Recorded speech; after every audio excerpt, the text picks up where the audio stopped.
O maior grupo de defesa dos direitos LGBTQIA+, nos Estados Unidos, o Human Rights Campaign, declarou nesta terça, 6 de junho, estado de emergência para as pessoas da comunidade no país. Não é coincidência que um dia antes o pastor André Valadão postou nas suas redes sociais "Deus odeia orgulho". E a palavra orgulho vinha com as cores do arco-íris, um símbolo internacionalmente reconhecido por representar pessoas gays, lésbicas, transgêneros, entre outros dessa comunidade. Poxa, era uma convocação aos fiéis para um culto da Igreja Batista Lagoinha em Orlando. Você deve se perguntar o que é que isso tem a ver com o título dessa coluna sobre o possível fim de uma era Jair Bolsonaro e o futuro da direita no Brasil. É natural que as pessoas comecem a se perguntar se a direita vai acabar sem aquele que foi o seu grande líder por aqui nos últimos anos. Depois do 8 de janeiro, talvez tenha ficado a impressão de que a ideologia saiu enfraquecida, que mesmo os grupos mais radicais acabaram, se desmantelando. Isso de fato aconteceu, porque ninguém quer ser indiciado ou preso por causa das investigações que estão em curso. A gente sabe que isso está acontecendo, tem gente já indiciada.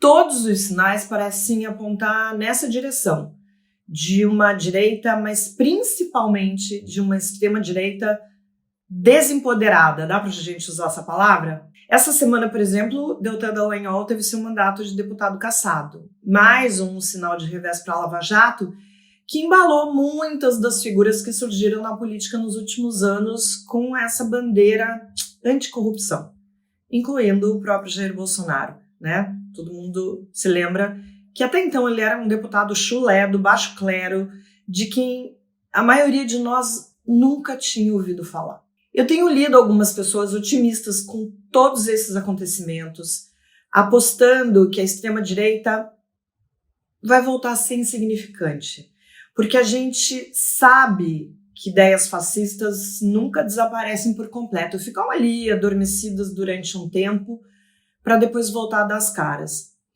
Então vamos lá, se Jair Bolsonaro ficar inelegível, o que vai acontecer com a direita no Brasil? Antes da vinheta eu vou dar um spoiler.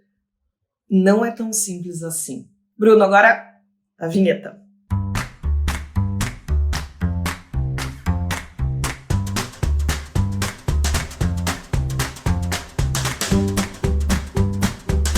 Eu sou Marilis Pereira Jorge, colunista e comentarista do Meio. Se você está chegando por aqui agora no meu cantinho, aproveita para se inscrever no canal, acionar o sininho para receber as notificações de todos os vídeos que a gente produz. Se você já é meu parceiro, seja bem-vindo.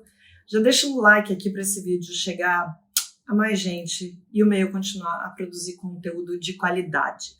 Mas vamos embora para esse nosso papo. O entorno do ex-presidente Bolsonaro e o próprio Jair não tem muitas esperanças de que o resultado seja diferente da inelegibilidade no julgamento que acontece no dia 22 de junho no Tribunal Superior Eleitoral.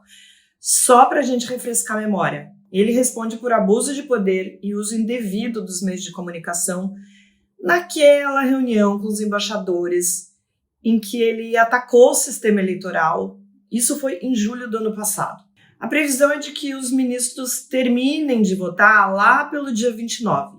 Isso se nenhum deles pedir vista, ou seja, mais tempo para analisar o caso. O que prorrogaria o voto em 30 dias, quando daí o julgamento seria retornado. É possível que isso aconteça. Por enquanto, após ter que 5 ministros votem contra Bolsonaro, agora o presidente deve ter um voto favorável, adivinha de quem? Cássio Nunes Marques, o ministro que foi indicado por ele. Mas um dos votos ainda está indefinido, que é de Raul Araújo. Mas tudo isso só deve protelar algo que vem sendo desenhado nesse cenário: a morte política de Jair Bolsonaro.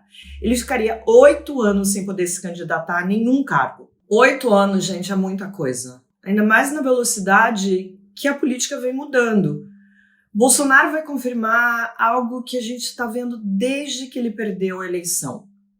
Tem um espaço na liderança da direita para ser ocupado e ninguém vai ter pudores em atropelar uma peça nesse tabuleiro que parece que já não serve para nada.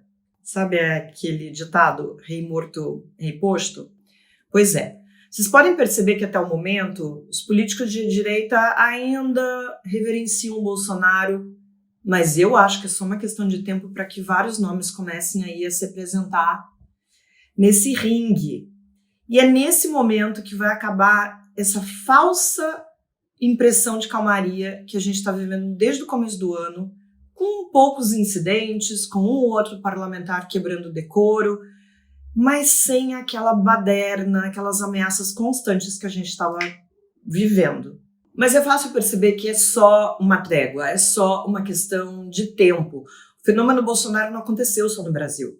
Por isso, me parece às vezes um pouco de ingenuidade apontar, por exemplo, para a Lava Jato como a grande responsável ou a única responsável por essa ascensão extremista.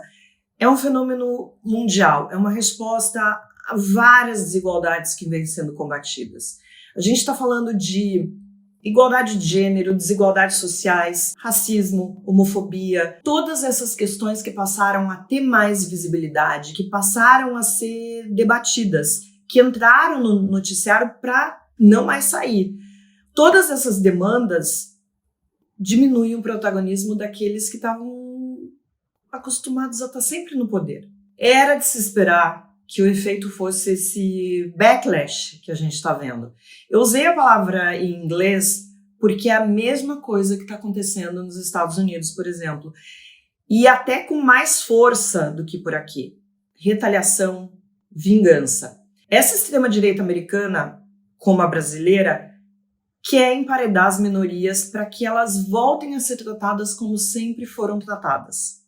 De uma forma marginalizada, sem direitos, sem a proteção que o Estado precisa prover. Se não fosse Jair Bolsonaro, seria outro. Tem uma fila de outras pessoas com o mesmo perfil esperando para tomar o lugar que já foi do ex-presidente para reorganizar essa direita reacionária que está acéfala. A punição contra Bolsonaro não vai fazer com que essas pessoas voltem para casa. Será uma lição para que ajam com mais inteligência, usando os instrumentos constitucionais para estrangular a democracia. Sendo bem sincera com vocês, eu tenho mais medo do que pode vir depois de Bolsonaro do que do próprio Bolsonaro. Gente, os sinais de que essa direita continua viva e forte estão aí.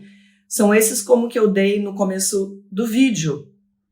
O Human Rights Campaign decretou estado de emergência nos Estados Unidos porque há um aumento que eles consideram, abre aspas, sem precedentes e perigoso, fecha aspas, na legislação nas câmaras estaduais americanas nesse ano. Para vocês terem uma ideia, foram mais de 525 projetos de lei anti-LGBTQIA+, apresentados e mais de 70 que se transformaram em leis. Projetos que surgem de grupos extremistas que recebem muito apoio financeiro para trabalhar contra uma agenda progressista que é quase sempre uma agenda pró-direitos humanos. O aborto, por exemplo, tem sido alvo de leis estaduais que transformam as mulheres em criminosas, mesmo aquelas que viajam a outros estados para recorrer a um procedimento legal. Se elas forem denunciadas, elas podem ser presas. Quero abrir um parênteses aqui para indicar um vídeo que está no YouTube sobre uma médica holandesa que faz abortos em alto mar para driblar a legislação de países que proíbem a prática. Coloca lá, Artista da Brecha, de uma série chamada Oceano Fora da Lei. Outra pauta, que é a cara da direita. A gente viu aí a aprovação do Marco Temporal Indígena, que foi votado em regime de urgência na Câmara. Aquele que diz que os povos indígenas terão direito somente às terras que ocuparam até outubro de 1988, que foi o ano da promulgação da Constituição. As consequências da aprovação desse marco são muitas, além de dificultar a demarcação de terras, é um golpe enorme para a agenda ambiental no país. E a gente sabe que a direita está se lascando para a pauta ambiental. Sabe aquela coisa de passar a boiada? Pois é, tá rolando. Mas vamos lá, eu trouxe esses exemplos de pautas que serão cada vez mais usadas para reunir eleitores em torno de líderes autoritários. As chamadas pautas de costumes, que são um grande chamariz para que essa turma se reorganize. O Bolsonaro talvez não tenha futuro depois do julgamento do TSE, mas a agenda bolsonarista é muito maior do que o do seu criador e deve permanecer viva ainda por bastante tempo. É só uma questão de tempo para que a gente comece a ouvir mais barulho. O que isso significa?